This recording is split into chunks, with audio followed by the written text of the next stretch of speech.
My name is Joshua Furman. I'm the curator of the Houston Jewish History Archive at Rice University, and I'm here with Rabbi Gideon Estes. How are you, Rabbi? I'm doing great. Thank you. All right. Today is May 25th, 2020, and excited to have this opportunity to chat with you about your background, your role as a rabbi here in Houston, and especially now during the ongoing COVID-19 pandemic. So why don't we just start and tell us a little bit about your family and your childhood? Sure. So I'm a native of the San Francisco Bay Area. I grew up in a small town called Pinole, California, which is about 26 miles northeast of San Francisco, about 15 minutes outside of Berkeley. I was technically born in Oakland, but raised near Pinole. And my parents still live in Pinole. And growing up, my mother's Israeli. My dad's a naturalized Israeli. My dad grew up in Livermore, California, but went to Israel and converted to Judaism. Married my mother. My two brothers were born in Israel, and then my parents made Yerida and moved back to California. And I was born 2 years after they moved back to the States. My family growing up was not very religious. Kind of would call it like an Israeli secular family, though in my mom's words, we belonged to a Reform synagogue because she said if we were in Israel, it wouldn't be an issue because you feel it ba'avir, you feel it in the air. But here in the States, you needed something to kind of feel Judaism. So we belonged to a Reform synagogue, which we're affiliated with till my bar mitzvah. And due to certain kind of challenges, we left that synagogue after my bar mitzvah, but I continued getting a Jewish education with a Hebrew High program called Midrashah, which was part of the Jewish Federation of the Great Space Center for Living and Learning, which was a co-curricular high school program that also had religious retreats that was very formative for me for my religious identity. I did all 22 retreats I could possibly do, which included several as like kind of like a CIT kind of counselor called a Hadracha. And I loved those retreats, and my Judaism is a major part of my identity. So therefore, one of the major considerations I had when I was applying to colleges is I wanted to make sure to go to college that had a vibrant Jewish life. And so I ended up going to UCLA, which was where I did my undergrad, and that I was very, very involved in Hillel and Jewish life at UCLA. What did you major in college? Jewish studies, though. In full disclosure, I honestly originally had that major because I'd heard the non-true rumor that it was easier to get into school with a non-competitive major. So I declared as a Jewish studies major when I applied to UCLA. It's actually not true that the non-competitive major makes it easier to get in. But when I went to orientation and I was told the description of what the major requirements were, I remember saying this to my orientation counselor. I was like, wait, so you mean to tell me like all these courses that I'd want to take as electives are my requirements? Oh, I'm totally keeping this major. And so I stayed as a Jewish studies major. I ended up being the Jewish studies major for the class of 2003 at UCLA. One of two people in the department, Near Languages and Cultures department. So I did graduate at the top and bottom of my major. And then I took a year off after college and then went to rabbinical school. And I went to the Jewish Theological Seminary. With David Myers? Who else? Very much so. So I had David Myers for a lot of my history courses. I also took courses with Chaim Seidlerfeller, who was the executive director of UCLA Hillel at the time, and he would teach a sociology course and an introductory course. I had Hebrew with Nancy Ezer and Dr. Yonat Sabal. Amazing people. Like I took 11 courses with Nancy Ezer, Dr. Nancy Ezer, and 4 courses with Yonat Sabal. A lot with David Myers, Friedel Spiegel, and I can't really remember a lot of the other ones, but I'm sure I can. Ehud Toledano was a guest lecturer at one point. Like there, my concentration was in Jewish history, so. Sure. And when you set foot on the UCLA campus, were you intending to go to rabbinical school afterward, or was that not yet part of the plan? That was not yet part of the plan. However, I was very close to my kindergarten teacher. She came to my bar mitzvah, and I was very involved with her, and she was a major mentor to me. She did tell me that apparently in kindergarten I said I wanted to be a rabbi when I grew up. I don't recall that, but I don't think that my kindergarten teacher's a liar, so that's very possible that I said that. I thought that my kindergartner wants to be a paleontologist, so we'll see. We'll see if in 20 years she's a paleontologist. That would be really, really interesting. So I always love to talk to rabbis about what plan B was. So if you hadn't become a rabbi. I was going to become an attorney. I for sure thought I was going to be a lawyer. I liked picking apart like kind of arguments and like kind of textual analysis of it. I like arguing. I'm good at it and being persuasive. And I think that I would have done a good job at it. So I totally could have seen myself as a litigator. Yeah, so I saw that. The other kind of interesting thing where I always had an interest is I would see myself also in like the hospitality industry, like a hotel manager or something like that. Right. Interesting. Yeah. And I could see how I haven't told many people, but I could see how the skill set would translate, right? You're a people person. You want people to feel comfortable and engaged and involved. What do you enjoy most about being a rabbi? So one of my favorite things is I'm a generalist. I like having my fingers in all kinds of different things. So there's one area where I'm very specific, right? Like Judaism is very specific. And I used to always say one of the reasons I'm a rabbi is like that Judaism is my biggest passion. And so like I could talk about it for hours and hours. But what I like about being a rabbi, and particularly being a congregational rabbi, is that it allows you to do all kinds of different things and kind of feel different things. And so I really like that aspect of the congregational rabbinate. So I'm there for life cycle events, but I'm also like educating and understanding about like construction needs and, you know, budgets and, you know, like I'm one of the main repairers for when our security fence goes down about how to reset the fence, like, because I'm at a small shul. So it's, you know, like the chief cook and bottle washer kind of analogy is like, there's no job that's too small. Like, you know, I know how to take out the trash and like turn on the parking lot lights and, you know, give the sermon. Rabbis at smaller congregations have to kind of do it all.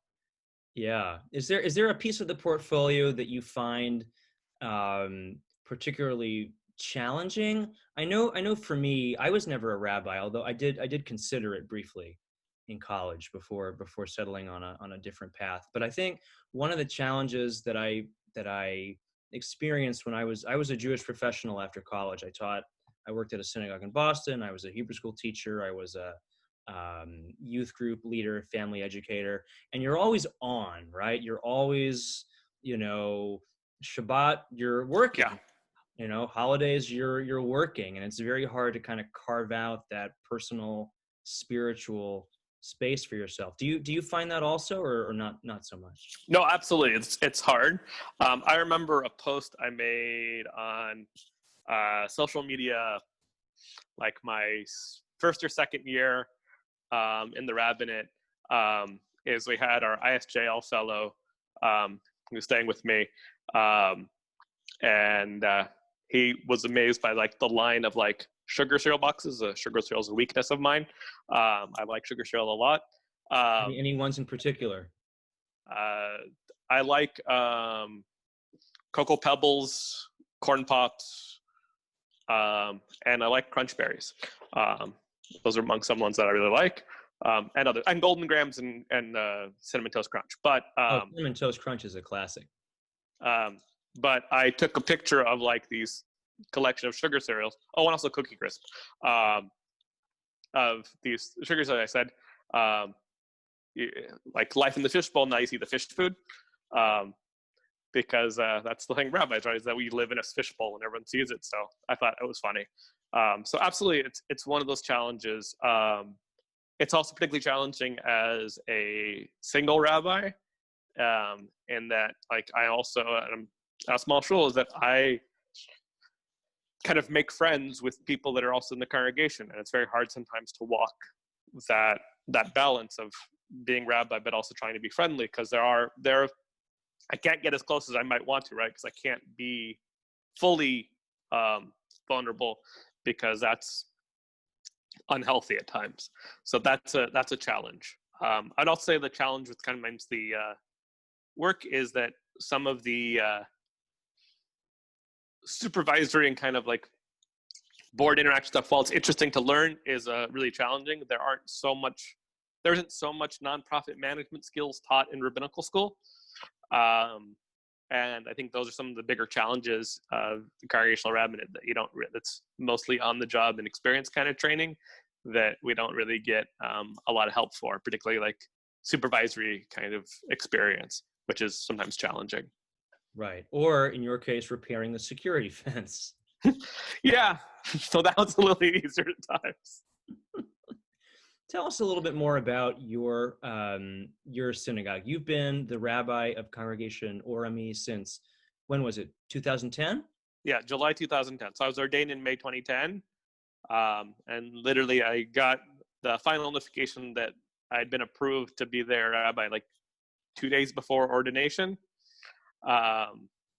And I started, my official start date was July 15th, 2010. I moved to Houston on July 4th. And Congregation Orami is a congregation that was a merger of two shuls. Congregation Beth Am, which was started in the 70s, and Congregation Or Chadash, which I believe was started in the 90s as a breakaway shul from Brish Shalom. And Or Chadash had a rabbi but no building, and Beth Am had a building but no rabbi. So they thought, oh, let's like merge, and they found that their actual ideologies really flowed. So Beth Am sold its building, and they bought a new space, which later became the building we have today. They met in a strip center just down the street on Willcrest Green while they were building the building, and then moved into the building that we're at right now. So the Orami was started in like around September of 2001, if I remember correctly. I think so. We can double check that, but I think that's what it was. And it was served for its first like 9 years by Rabbi Shul Osachi, who's now back in town, so you can talk more with him. And he left the synagogue, and they were served for an interim for 1 year. Eve Eichenholz, who was a rabbinical student at the time, did their holidays, and then Matt Michaels took over for the interim year for the 09-10 kind of academic kind of religious year until the summer. And then I started in summer of 2010 and have been there ever since. So come this July will mark 10 years. Before COVID, we were going to actually be marking my 10-year anniversary with the gala this May, which was now rescheduled. I think we're planning to do it May of next year to kind of mark my first decade here at the shul.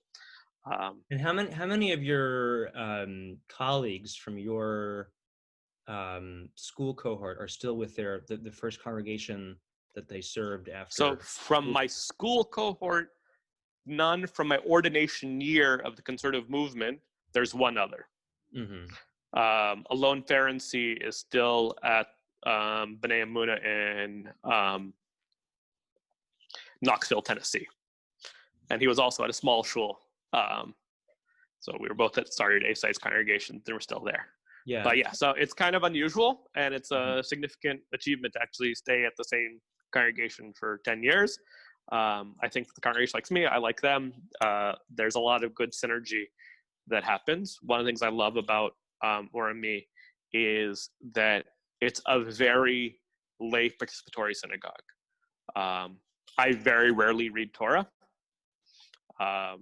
which is nice. We have lay people. We have a nice cohort of lay people that read Torah, and we have other people who are willing to train other people to read Torah, which is a really nice thing. We have an assortment of people who lead services. We have a tradition of encouraging our youth after they become bar mitzvah to lead services and read Torah, and that's part of the culture of Orami, which is a really nice thing. And we encourage it, and that's something that's really great. Do most And of your members live in West Houston? Where do your members live? Where do they come from? so I would say probably the plurality, the largest percentage of our members live either in Katy or Memorial. But we actually have members from all over. We have several members who live inside the Loop. We have members up in Cypress. We have a family in College Station. We have families in Bay City. So literally we have people all over. We have one person who's a full member and lives in Chicago. That's a long drive. He doesn't come regularly to services. I know. Yeah, and Orami is a congregation that is. Thank you for giving us that long and detailed history. And I know there's a space Torah. Isn't there? There's a documentary coming out. There is about the space Torah story. There is, yeah. It's a woman from a Hebrew college got really inspired by Dr. Hoffman, the astronaut who took its story, and so it's coming out soon. And also we have one of the Westminster Trust Holocaust scrolls also from Auschwitz Czech, or Slokov Uberna as it's called in Czech, because they don't like, they're no longer part of the Austrian Empire. Good luck to my staff transcribing that one. You can look it up, Slavkov Uberna. Yeah, we'll be fine. And we have a wall in front of our facade in front of our shul that kind of matches the synagogue in the Czech Republic. And I actually got to visit that synagogue when I was on my sabbatical last summer. I want to talk now, Rabbi, about coming out to your congregation, about your sexual orientation. I think it was in 2015. Can you tell us about that, what that was like? Sure. It was scary. So first, let me give a little bit of background. So I came out to myself. It was a slow process. I hadn't fully embraced coming out to myself till a couple years before 2015. I had been questioning for many years, and I was working with like a therapist and kind of doing the internal work to be okay. When I applied to rabbinical school, you could not be openly gay and ordained as a conservative rabbi. So that kind of motivated me to kind of not really fully explore my ideas. Like I like to use the expression that is used in the Talmud, not exactly this, but of lo sal k'da'ata, which let it not even come to your mind. So I didn't even allow the thought that I might be gay to enter my mind during college, where I could have had a lot more exploration in the more kind of normative process for a lot of people for coming out and exploring their sexuality. So I just thought, I'll find someone, and I was focused on the goal of going to rabbinical school. Because to answer the earlier question, right, when I decided to become a rabbi, I think this is important to kind of know, so I'm going to answer that a little bit if that's okay. So while I said, what I would always say to people when I said I was a Jewish studies major in college is I always joked to people, well, I could always become a rabbi, right? Because that's what people ask, what could you do with a Jewish studies degree? So I say I could always become a rabbi. Then my sophomore year of college, I began thinking much more seriously, like, I would like to become a rabbi. And I had gone from being associated with Reform synagogue to, in college, I became more observant and learned about the ideology of conservative Judaism, and very much chose actively becoming a conservative Jew, especially after learning the history of Zacharias Frankel's school of thought of positive historical Judaism. That drove me to identifying very strongly with conservative Judaism. So I chose that. And in the summer after my sophomore year, I did a program called Lishma, which was an egalitarian yeshiva study program at Camp Ramah in California, that Dan Graber had started. And that was my first time living fully Jewishly, davening 3 times a day, having Shabbat be the film week. And while there, one Shabbat afternoon, while seeing the whole camp studying at Limud after Shabbat Mincha before Sudah Shlishit, I resolved to God that what I wanted to do with my life was keep this going, but this being Jewish continuity. And the way that I believed I could best do that was by becoming a rabbi. So I kind of resolved there that it's really what I wanted to do. And so come after the summer after my sophomore year of college, I really wanted to become a rabbi. So that was my main focus. So with that, I knew that you couldn't be gay and be a conservative rabbi. At least you couldn't be openly gay and be a conservative rabbi. So I didn't really let it kind of enter my mind. Come my mechina year, I had a roommate who was an ed student who was gay, who at first didn't come out to me, who came to my roommates, and I heard it and kind of said something to him, and I heard he came out to me.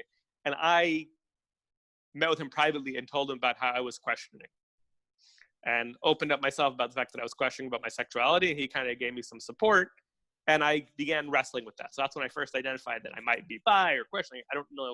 It was very confusing feelings for me. But I didn't. The term mechina year, and for the listeners for the interview. Oh, sorry. So mechina year. So when I was at JTS, I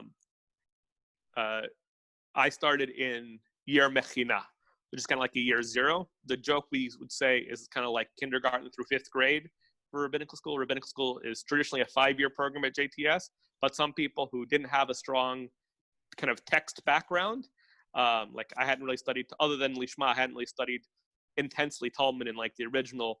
So this mechina intensive kind of year gave me the skills to kind of catch up. So I did rabbinical school in 6 years as opposed to 5 years. So it was year M, 1, 2, 3, 4, 5.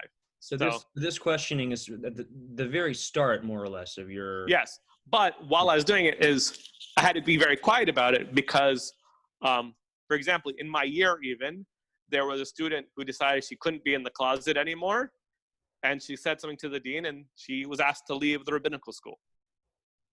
And she was a brilliant woman, would have been a great conservative rabbi, but couldn't be. And so it was very much a don't ask, don't tell kind of policy. So questions, like conversations about this, were held very hushed. And I started JTS in the fall of 2004. We're not talking ancient history. Like, no. It's not like, oh, this was like the 70s. No, this is like 2004. So I couldn't really kind of deal with it. So at the same time, I thought, so I actually was dating a woman for part of the time I was in rabbinical school. During my year one, I dated a woman, and it obviously didn't work out. Partly because like I wasn't yet internally acknowledging it, but it's because I was gay. And so I was wrestling with it, but at the same time, I really wanted to be a rabbi, so I couldn't have it. So I'd have some quiet conversations with people as I was questioning. And because I was questioning and wanting to be wishy-washy about it, like it was this hard thing if I didn't know how to stand. Luckily, with time, I came to the point of where, actually, while I was living in Houston, I had a really good therapist at Jewish Family Services who listened, was really encouraging to me, who helped me work through issues. The really nice thing is that she was actually from, which is actually a really powerful thing. So she understood about like the religious wrestlings that I had, and she encouraged me to go to a coming out support group at the Montrose Center, which I did. And that group really helped give me the strength to kind of be okay with myself. And also like I come out to my parents, and took some time for them to understand. My dad accepted it immediately, and my mom, it was a little bit longer of a process. It's funny, the main time when I think my mom finally got it and knew that it wasn't just a phase was when I told her I was going to come out to my congregation. So now let me talk about how I came out to my congregation. So first, I have to share credit of people that inspired me. Rabbi, I would lost his name, Gil. He was the rabbi at Addis in DC. Steinloff. Rabbi Gil Steinloff came out around high holidays of 2014, just for high holidays of 2014, because he admitted that he was getting a divorce because he was gay. And it was really big news. And like, I think it was someone from Harper's Weekly or something like, or there was a really nice kind of columnist who talked about his rabbi and his coming out and really nice things. But Gil Steinloff's coming out inspired me to tell my synagogue president. And I had a great synagogue president at the time. All of my synagogue presidents have been wonderful, but one that I had a particularly strong affinity to. Like we clicked with each other on a very deep level. And Ann Perlmutter is her name. And I asked her for a private conversation, and I told her that I was gay. And she said, "Oh, thank God. I thought you were going to tell me you had some terrible disease." Because of the seriousness in which I had. Like, I have like a light kind of friendliness kind of there, and she could see the real seriousness of like what I was telling her. Mm-hmm. And she made an incredible offer to me. She said, like, look, because at that time I was going to wait until just before the holidays to tell the congregation. And she was in her second year of her presidency, which had been her final year of the presidency. She said, look, if you want me to be president for when you tell the congregation, even though I really don't want to, I'll extend my presidency a third year for you if that's really what you want to help support you for this, which was a really nice thing because like being a synagogue president is not an easy task, which I remember. And then I went to the first and last conference of Neharim for gay clergy. Can you explain what that is? Yes. So Neharim is it was a Jewish organization dealing kind of with LGBTIQ issues, lesbian, gay, bisexual, transgender, intersex, queer, and questioning. And so they decided to have a conference for Jewish queer clergy. It was at Shari Zahav in San Francisco. And I remember hearing about it, and I wrote to them and said, hey, I'm still in the closet. Can I come to this? And they said yes. And so I went to that conference, and it was very, very powerful for me. It was interesting because I was like the only person at the conference, I think, that was still in the closet. Everyone else had been out. And it was interesting because I like said really carefully, like, I don't want to have my picture taken or anything like that. And I actually remember some kind of things that were a little embarrassing. It's like, first day I'm wrapping up my tefillin, and I see a camera lens pointing at me. It's like, oh, you were blurred, you weren't focused. I'm like, I'm literally the only person at this entire conference that I don't want my picture taken. And I was like really frustrated. And also, they had posted the schedule. I led mincha one day. They had posted the schedule on the website, and one of my people who I went to JTS with, Micah Bakiel, he's a rabbi in St. Louis. He was one of the first trans rabbis to come out of the seminary. Said, that they posted, and I like went to like the director. I'm like, hey, I'm the one who wrote you ahead of time. I didn't want you. So then they took it down. I'm like, literally, like, I'm the only person. This is my first time I was purposely evasive to people of like, I thought I was going to the Bay Area, that I kind of let it imply that I was just going to go visit my family for vacation. I didn't even say conference because I didn't want someone to look conference San Francisco and like, which is like paranoid because like who's going to really do it? But I was still very much in the closet and very scared. Really nervous, and you're the rabbi of a small congregation in Texas. And like my feeling was like, it's Texas, even though at the time I also knew Houston was the city that had Anise Parker, the first major large city to have an openly gay mayor, let alone have one that was term limited out, right? It wasn't that she was voted out because she was gay. It's that she couldn't serve as mayor anymore because of term limits. But I was very scared. But while at this conference, I remember that there was a presentation, one of the seminars, of talking about a history of kind of queer prayer books and queer liturgy. And there was this prayer that I think was a reworking of like a Jack Reamer prayer, but kind of talked about struggling causes. It was like from an original prayer book of CBSD, Congregation of Simchat Torah, but from like the 70s when it was much more male and kind of this underground kind of shul. But it was this reworked kind of piece from like a high holiday liturgy, but of like knowing our true self. And it resonated like deep in my soul. And I literally just sat on the pew in Congregation Shari Zahav, tears pouring out of my eyes. It was one of the most profound like kind of prayer experiences I ever had. I literally couldn't like move for like almost 5 minutes or so. At least that's what it felt like. I don't remember exactly, but it was very, very moving. So I came back from this conference and I met with my president again. And I said, I think I need to move up when I tell the congregation. She said, I knew this was going to happen. And I decided that I was going to tell them the way we both decided the way I was going to tell it is I wasn't going to do like a big announcement like Rabbi Steinloff did, because it wasn't necessary, right? I'm not getting divorced. So it's not like a big there's not a big change. So the way I decided to do it is I was going to come out to the board of directors, let people have their kind of questions, and then we'd kind of go from there. And I went to the board of directors, and I can later give the words of this. I have the file saved on my computer, so I can print it out and give it to you for the archive. Is I gave a little 30-second speech of coming out to my congregation. And let me just say that I spent more time on that 30-second speech than I did on my high holiday sermons. In my high holiday sermons, I write out every word. Other sermons, not necessarily, but my holiday sermons, I go word for word. And I spent more time and energy on trying to formulate those 30 seconds. Maybe it was 2 minutes, but I don't know. But it really felt really short. It was like a paragraph like this big, double spaced. How did people in the room react? The feeling was one of love and acceptance. I still remember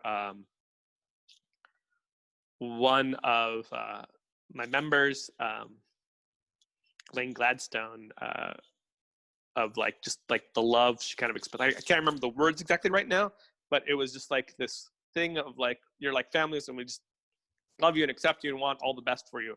It was really, really positive. I remember one of the strange reactions happened later on. Person who's currently the vice president of my congregation, Howard Walper, who uses humor to kind of express deep support, came to me and said, Rabbi, I think it's important. I think I need to make an announcement. I need to have a meeting to tell the congregation that I'm a heterosexual, which is very funny to me because his whole thing which was saying of the ridiculousness that I had to like hold a special meeting of the board to tell this. Person who later became, who was my immediate past president, he anticipated from like, he saw the clues from like what might happen, that he said to like the president of my congregation in an email, it's like, it'll be interesting to see what comes out at the meeting. Because we said this thing of like that there's a meeting that asked for me there, it's going to be confidential, like to come to this meeting. Because I didn't want to put anything advanced, to it. But he figured it out. He is a sharp guy. But universally, everyone except there were maybe a couple people who it was not so well received by. But maybe that was like 2 or 3 families max.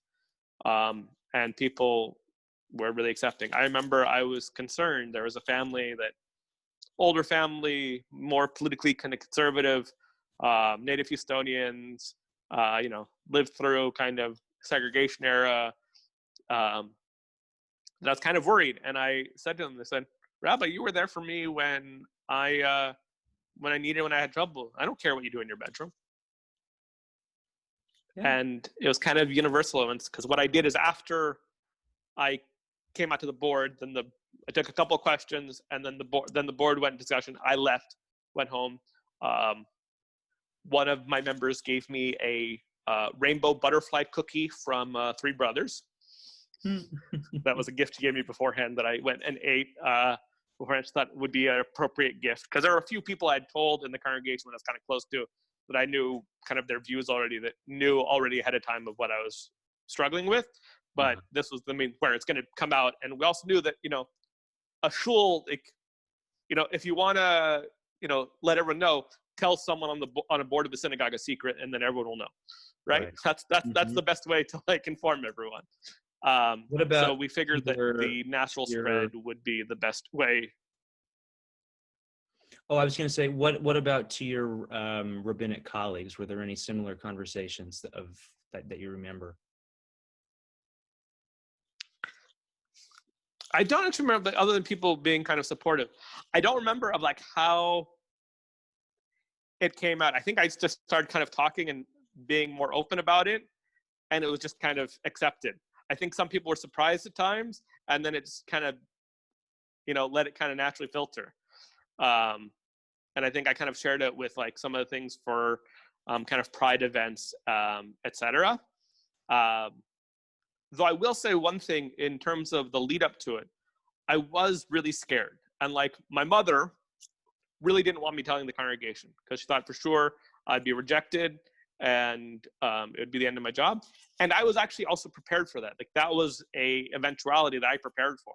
Is like I was prepared to lose my job because, you know, even if we did have protection, which you don't in Texas for sexual orientation, even if we did, religious organizations are exempt from such non-discrimination laws, particularly for clergy. So even in California, like a church could decide to fire a pastor because they're gay, even in places that do have protection against discrimination by sexual orientation because of religious freedom. So I was prepared to lose my job, but I had said to myself, well, even if I lose my job, I'd rather be out than not able to do it.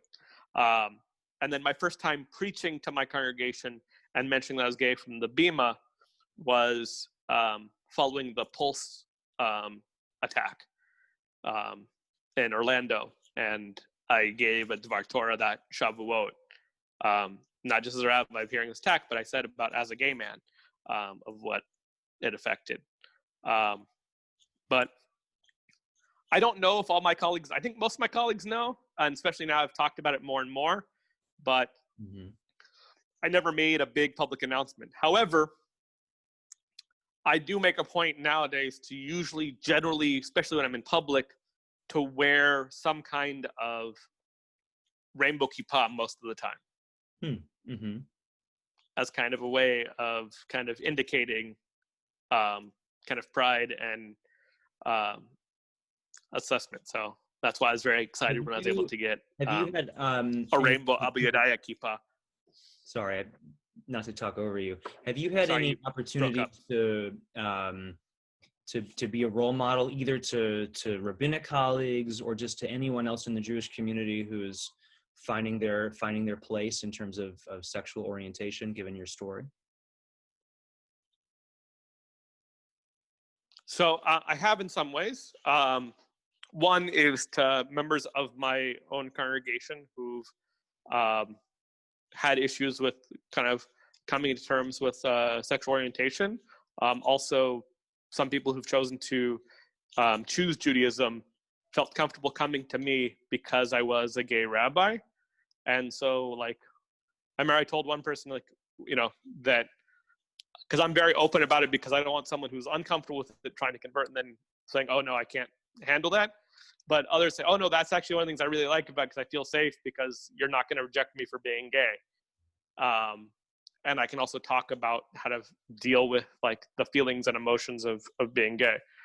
Even before I came out, though, I think because I had my own issues and acceptance, I had a person who was dealing with some gender identity issues, who at that time was identifying as female, who got a sense of affirmation from me that really helped them. And their parents later told me of how affirming that was for their child, who was in high school and dealing with some gender identity issues.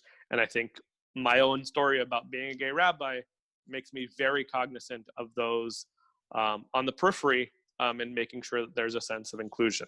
Though I will say that I think on a whole, Houston does a really good job of affirming, at least the Jewish community in Houston, of affirming people of the full spectrum of sexual orientation and gender identity. That's great to hear, and that's really important. I want to talk now about the contemporary moment that we're living in May of 2020. Take us back just a couple months to late February, early March. When did your congregation start to have conversations about how to respond to the coronavirus pandemic, and what were some of the early conversations that were happening with the Houston Rabbinical Association, of which organization of which you are president?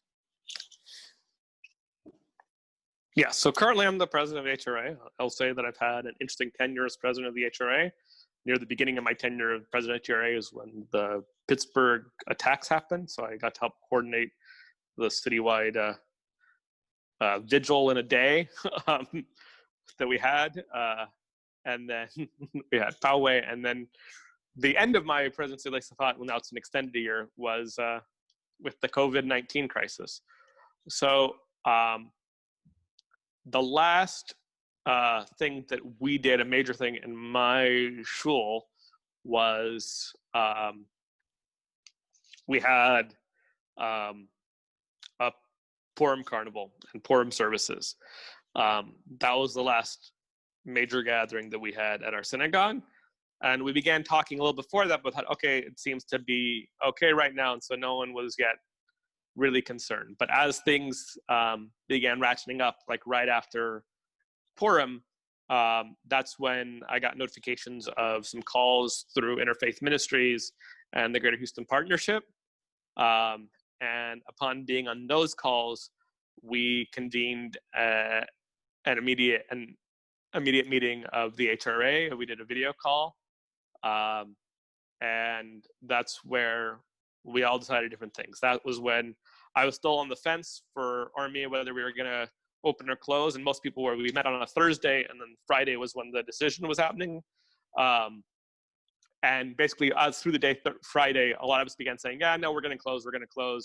I think that was the last service that Emmanuel had, and the last service that HCRJ had, and one of the last services that Beth Yeshurun had, as we all kind of made our decisions. And I talked with my congregation. We decided, you know what, we're going to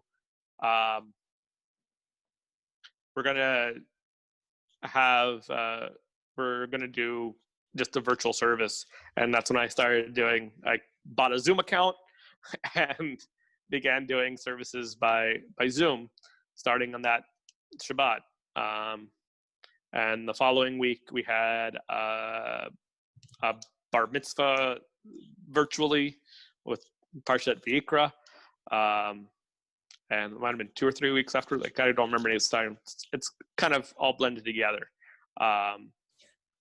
And it's been challenging, and but the idea really that comes to mind is that Pikuach Nefesh is the overarching principle, and that overrides everything else. The HRA, which normally meets monthly, has been meeting weekly. Generally, we skipped a week for Pesach, and then met on Chol HaMoed, and we're skipping this week because of Shavuot. But we'd otherwise, since the crisis began, we've basically been meeting every week virtually. And it's really been like there's these like pluses and minuses. So one, we're getting a lot more membership participation from some people who normally couldn't make it to meetings because of traffic, right?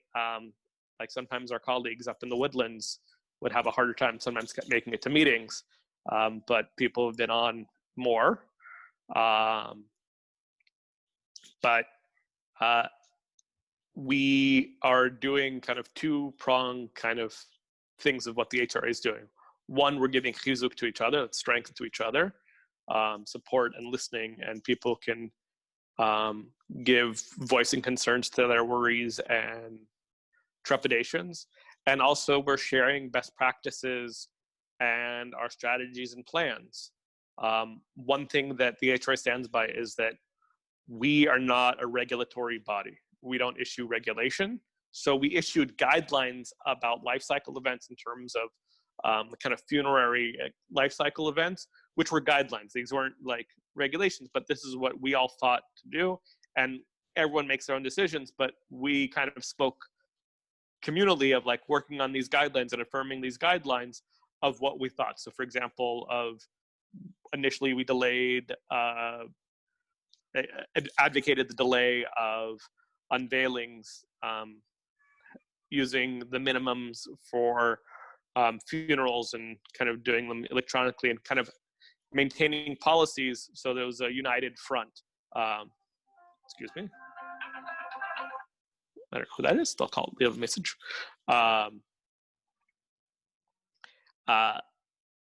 which was part of the idea of we have, and those things can be found on the Federation's website of the guidelines, and they were also reaffirmed. So, and if you want, I can like forward it to you as well for the archive. Yeah, I definitely I'd like to see those. So that's one of the ways we've been doing. Mm-hmm. Yeah, I'm sorry. Go ahead. Go ahead. Finish your question. Well, I wanted to know. I mean, you've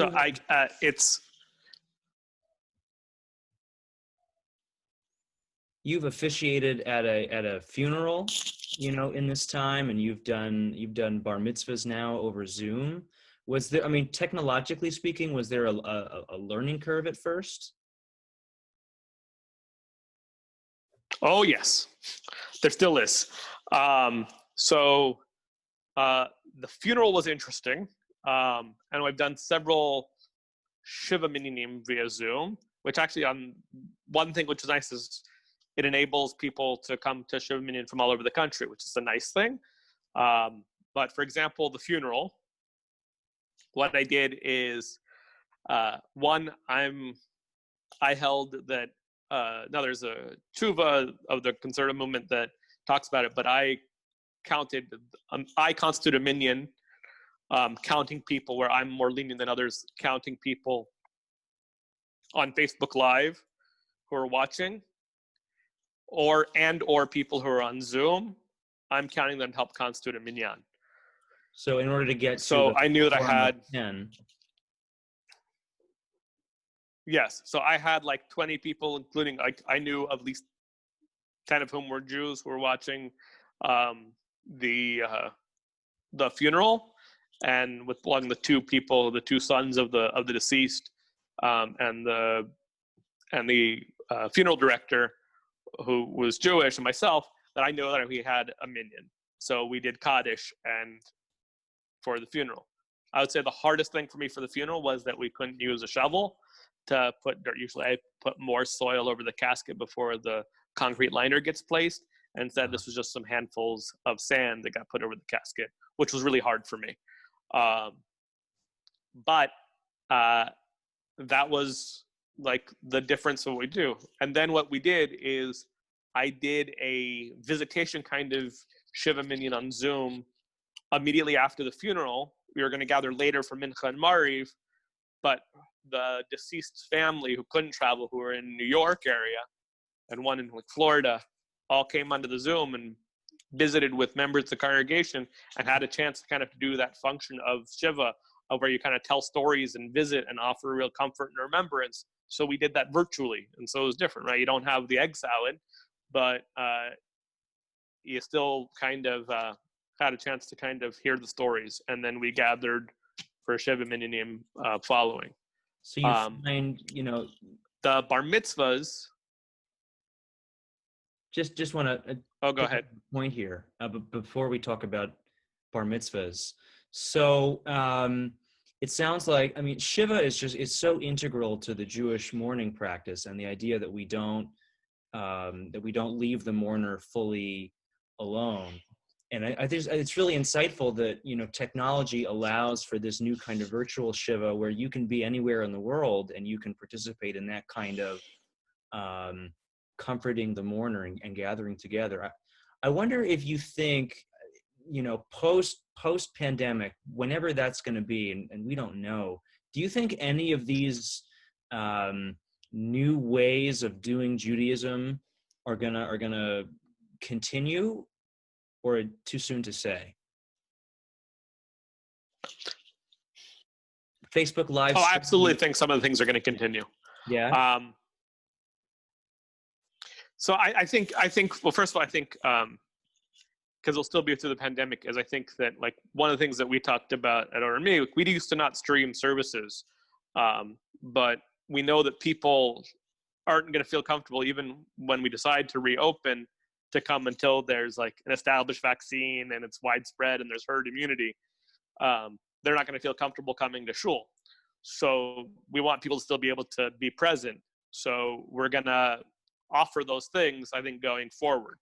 I think for the ability of perhaps supplementing in person is a very high likelihood.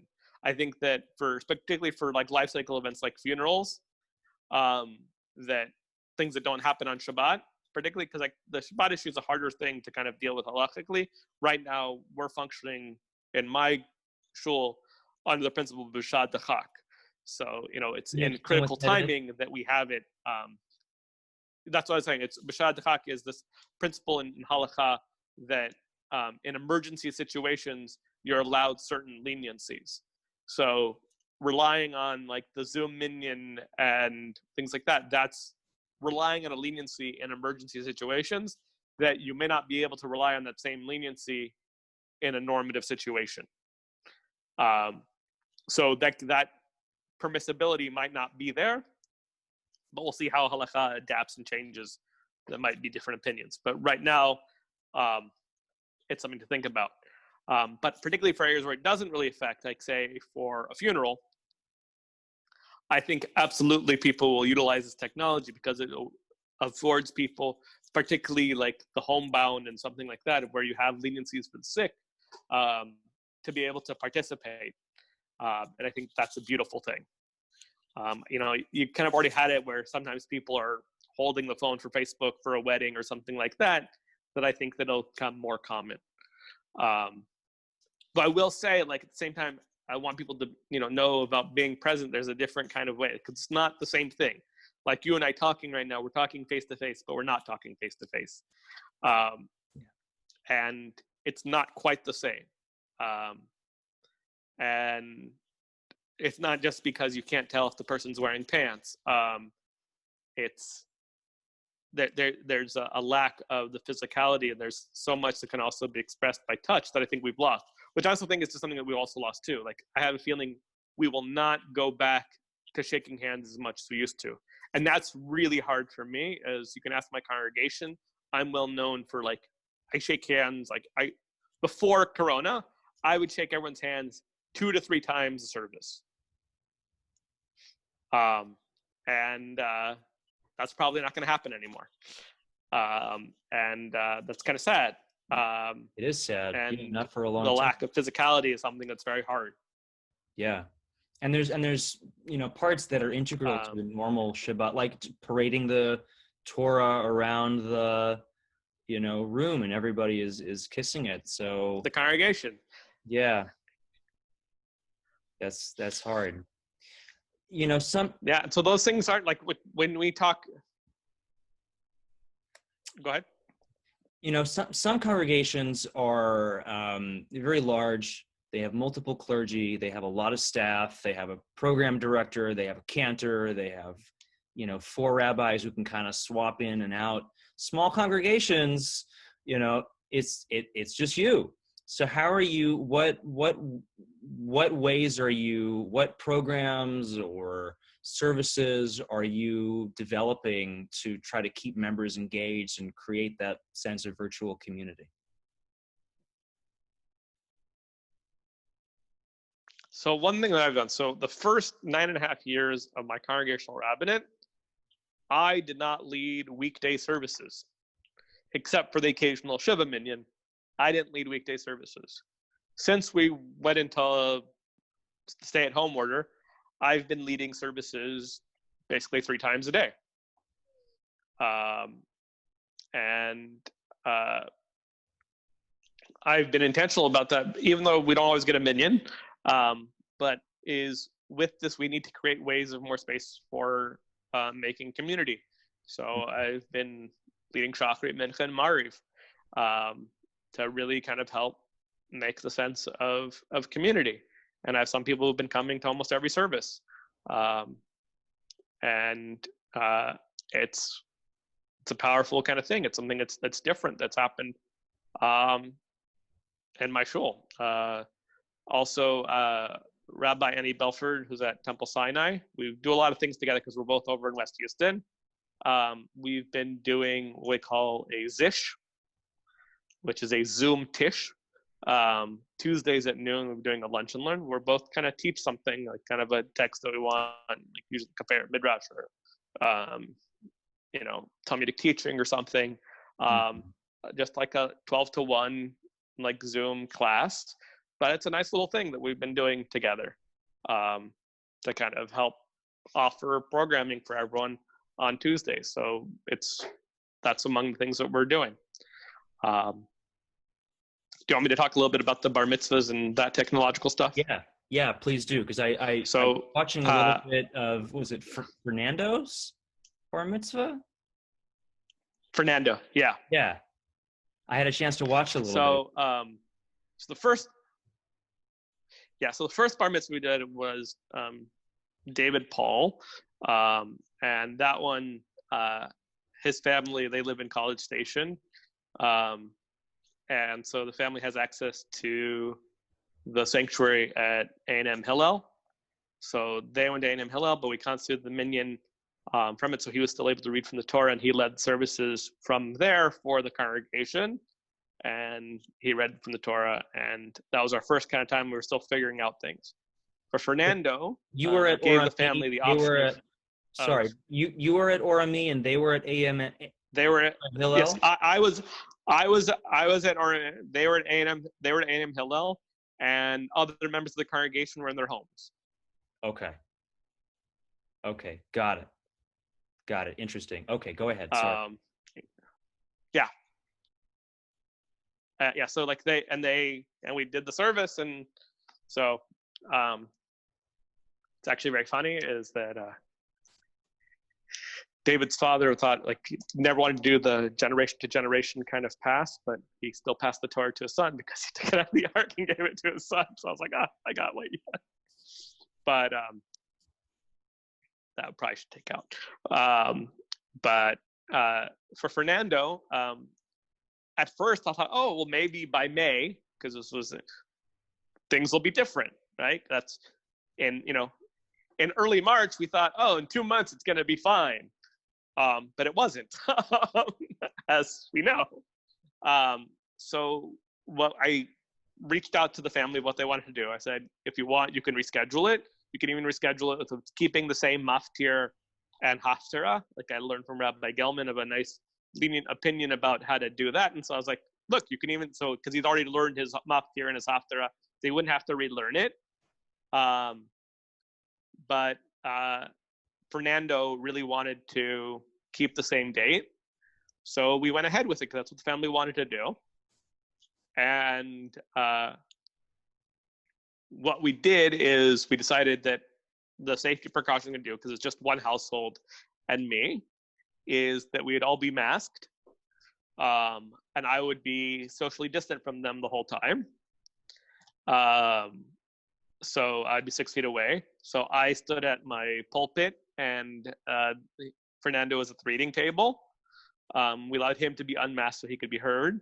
But he wasn't like speaking in like my path. And I had their family take out the Torah and handle the Torah and follow along from the Torah, because that's how we've been doing the Torah reading, is that someone's been following along with the Torah. Usually it's been me, but in this case it was Fernando's older brother Jonathan was following along with the Torah as other people read, and we had people reading from a Chumash. Normally speaking, what we do is we just say the blessing Lasok B'divrei Torah, and then have people read while following along in the Torah.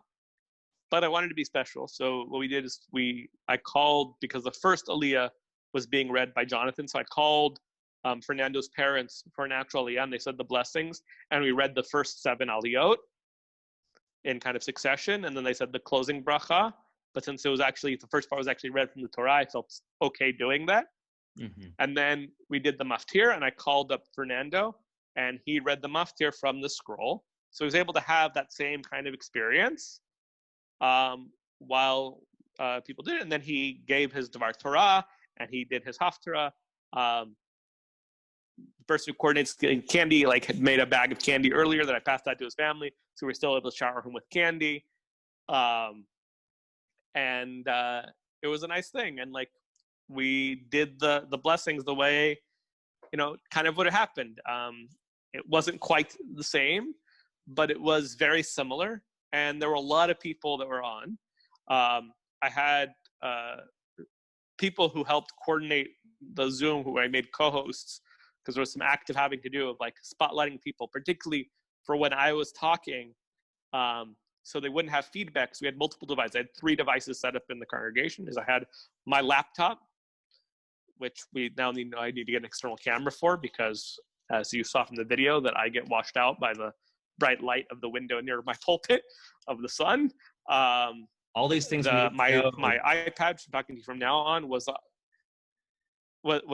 on the Bima, and in a tripod that I had bought that could hold my cell phone was holding my cell phone that was broadcasting to Facebook Live. So that was broadcasting to Facebook Live. I was mic'd, so I was using the Shul sound system so that it'd be picked up by the speaker on the cell phone and on the iPad. But because of that, because I didn't connect my laptop to sound, I dialed in for sound and didn't actually call in, so that there would be no feedback from my computer. The Zoom wanted to always have the camera of the one that was on the Bima, because that was the one where the sound was coming from, because that was the active speaker. So one of my members who was helping co-host the Zoom would actively spotlight me so that I could do it. And so I wouldn't have to focus on manipulating Zoom and lead a service and coordinate. So that's part of the team that takes place. And also we had another member who was doing a share screen to let people follow along with the Siddur who didn't have a Siddur, using PDFs. It's a complicated kind of procedure. Wow. I've learned a lot about Zoom, how to mute people, the idea of spotlighting, different kinds of things. Now Facebook Live is now adding things that are Zoom-like features, which I'm great, that's more things I have to learn. And we have to figure out all these different technologies and its issues and kind of how to navigate it. What for you? But on the bright side is also its way of kind of sharing Torah and spreading Torah more broadly. I've had people who've been watching my services. I got contacted by a woman in Nigeria, asking a question about how to do something and seeking my advice. So, when you put things out on the web, it's very far reaching. That's incredible. I mean, this is a really, I think, that was a great play-by-play of how you make a bar mitzvah happen, during a pandemic, and with all of these different technologies kind of working together, and different members of the community and the family, and you all have to coordinate to make it happen. I mean, what for you let me share one other thing. Yeah, sure. Let me share one other thing. So one of our members, one of our older members, who at first had issues, kind of was hesitant about joining the Zoom, and who the family really wanted to read Torah. He's one of our oldest male members and one of our regular Torah readers. Kind of he's one of the vatikim of the congregation and well beloved. And then Dr. Sheldon Evans, Dr. Shelley, he's an expert Torah. He's great to have, because basically anytime you need something to pick up, he can usually pick up any aliyah minutes before and do it near flawlessly. So he's a great asset, but he was having some hesitancy at first with Zoom, and I kind of pushed him a little bit. I said, I don't have a mic on my computer, so he could watch, but he couldn't. I said, well, you can dial in for the audio, and then you can be heard. And so now that's what he's been doing. So even though he doesn't have a camera that go on, he logs on with his computer, but then dials in for the audio, and he was able to read for the bar mitzvah, which the family really wanted. They were the first person. They said, we really want him to read for the bar mitzvah, but using the different technology that Zoom has, that you don't have to have a mic on your computer, but you could use the phone audio in. And it's one of the things I've been trying to reach to some not as technologically savvy, or even savvy, but just who don't have the means, some older members, of encouraging them to also use the phone as a way to kind of connect and be heard, which is a nice thing. So interesting. So in a way, one of the dimensions of pastoral care while all of this is going on, particularly with older members, is encouraging them and helping them through all of this technology. That's really interesting. Yes, absolutely. I've been doing tech support. Yet another I've dimension. gotten pretty good at like explaining how to do Zoom, how to explain about like switch camera. Like there's that great video that people have been shared on Facebook of the Israeli comedian of like manage participants, talking to his mother about how to use Zoom. It hit a little close to home for me. But yes, it is one of those interesting kind of things, but that patience, but also sometimes being dogged of encouraging people. And like one of my members, she came on and she eventually came to one of my lunch and learns, which I also do once a month, because I kept kind of pestering her in a nice way. But like, you know, it's like my dogged determination finally encouraged her to give in and try it. And then she was really thankful that she did it because she missed seeing people. So yeah, so that's absolutely one of those things, is encouraging people to kind of go out their comfort zone and try it and kind of help tell them. Or if they have like smartphones, try to explain, oh no, you do have this ability to do it on your phone. You can do this. Mm-hmm. What have you learned? It's very helpful to have. Yourself. Oh, just a second. Let me just, because we're gonna run out of time. What have you learned either about about yourself, or something you learned about Judaism or being a rabbi that you didn't know before all of this started? Some kind of insight that has revealed itself to you while you've been forced to adapt in all these different ways in the last couple of months. So I think one of the things that really hit home is the resiliency of the Jewish people, that really like we can survive all different things. And also like the eternal truthfulness of the Torah. And I'll explain what I mean by that. I've been struck every week as I've been giving my Divrei Torah of how like that week's Parsha speaks so well to the incidents of like living with the pandemic or kind of talking about different issues. And I'm like, wait, what? Like this is something written, you know, thousands of years ago.